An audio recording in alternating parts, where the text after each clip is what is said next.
നീ ഇത് എവിടെയായിരുന്നു? ആരും കാണാണ്ട് കൊണ്ടുവരണ്ടേ? നല്ല അസല് മിലിറ്ററി സാധന, ഒരെണ്ണം കഴിച്ചാ മതി. പടവലങ്ങി. അയ്യോ, ആ പൂഞ്ഞിക്കര കാണണ്ട, ഗ്ലാസിനകത്തിരിപ്പുണ്ട്. സോഡ എടുക്ക്. എന്റെ വാപ്പണാറ് പോയി.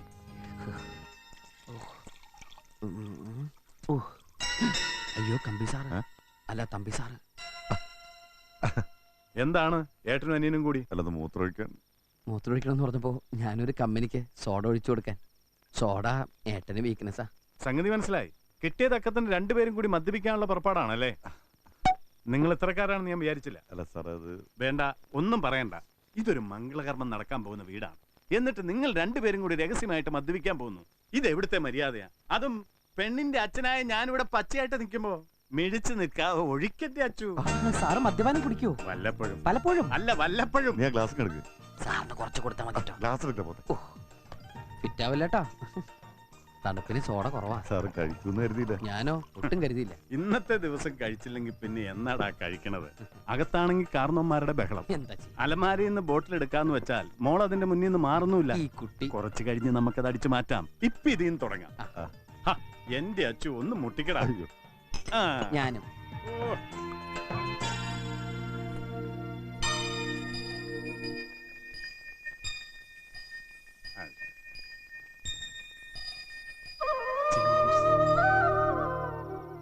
ഒരുപാട് ആലോചനകൾക്ക് ശേഷം എന്റെ മോക്ക് ഇങ്ങനെ ഒരു ബന്ധം ഒത്തു വന്നത്.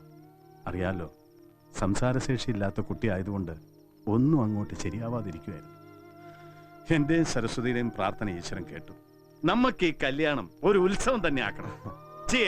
ഞാൻ ഇവനെന്താ കഴിക്കാത്ത? ഒഴിക്കടാ. ഞാൻ ഒഴിക്കാറേ ഉള്ളൂ, കഴിക്കാറില്ല. എനിക്കിതൊക്കെ നിഷിദ്ധ. ഇത് മാത്രമല്ല, പുകവലി, മുറുക്ക്, അങ്ങനെ യാതൊരു ദുശീലങ്ങളും ഇനില്ല. നാവിന്റെ രുചി പോകാൻ പാടില്ലേ? ഇവൻ നാവിൽ വെച്ച് രുചി പറഞ്ഞാലേ ഏത് കറി എനിക്ക് ബോധിക്കും. അതുകൊണ്ട് ഈ വക സാധനങ്ങൾ ഞാൻ ഇവനെ കൊണ്ട് തൊടിയിക്കാറേ ഇല്ല. ശരിയാ, തൊടാതിരിക്കുന്ന നല്ലത്. നാവിന്റെ രുചി മാത്രമല്ല, ഇത് നമ്മുടെ കരളിനും ആമാശയത്തിനും ഒക്കെ ദോഷം ചെയ്യും. ഒന്നാം മല കയറി പോകേണ്ടേ, അവിടുന്ന് തലയും കുത്തി ചാടേണ്ടേ. രണ്ടാം തണ്ടിലേറി പോകേണ്ടേ, അവിടുന്ന് തലയും കുത്തി ചാടേണ്ടേ. അല്ല, തലയും കുത്തിച്ചാട്ടം തുടങ്ങിയോ? കല്യാണം ഞങ്ങൾ കൊഴിപ്പിക്കുമല്ലേ? അച്ഛൻ കഴിച്ചല്ലേ? ഇല്ല മോളെ, അച്ഛന് വിശക്കുന്നില്ല. അച്ഛൻ പിന്നെ കഴിച്ചോളാം. അതല്ല, അച്ഛൻ ഡ്രിങ്ക്സ് കഴിച്ചോന്നാ ചോദിച്ചേ. പിന്നെ നേരത്തെ ഒരു പെപ്സി എടുത്ത് കഴിക്കുന്നുണ്ട്. അതെ അതെ അതെ അതെ. ദേഹണ്ടക്കാരനോട് ചോദിച്ചില്ല. അങ്ങോട്ട് ആരും പറഞ്ഞില്ലേ? കഴിക്കരുതെന്നല്ലേ ഡോക്ടർ പറഞ്ഞിരിക്കുന്നേ? പിന്നെ എന്തിനാ കഴിക്കാൻ പോയേ?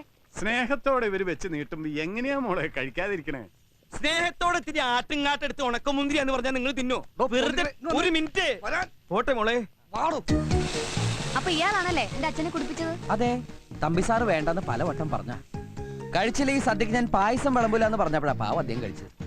ഇയാൾക്ക് ഇത് എന്തിന്റെ സൂക്കേടാ? ഒരു കല്യാണം നടക്കുന്നു, പെണ്ണിന്റെ അച്ഛനെ കള്ളു കുടിപ്പിച്ച് കിടത്താൻ നീയുടെ കോൺട്രാക്ട് പറഞ്ഞിട്ടുണ്ടോ? പെണ്ണിന്റെ അച്ഛനാ?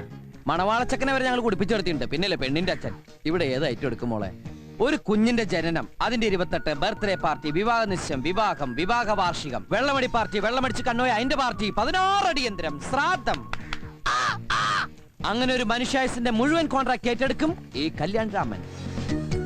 ഓഹോ, അങ്ങനെയാണെങ്കിൽ അക്കൂടത്തെ ചെക്കനെ പെണ്ണിനെ കൂടെ ഏർപ്പാടാക്കി കൊടുക്കാറുന്നില്ലേ? ഏർപ്പാടാക്കി തരാലോ. തനിക്ക് ചെക്കൻ വേണോ?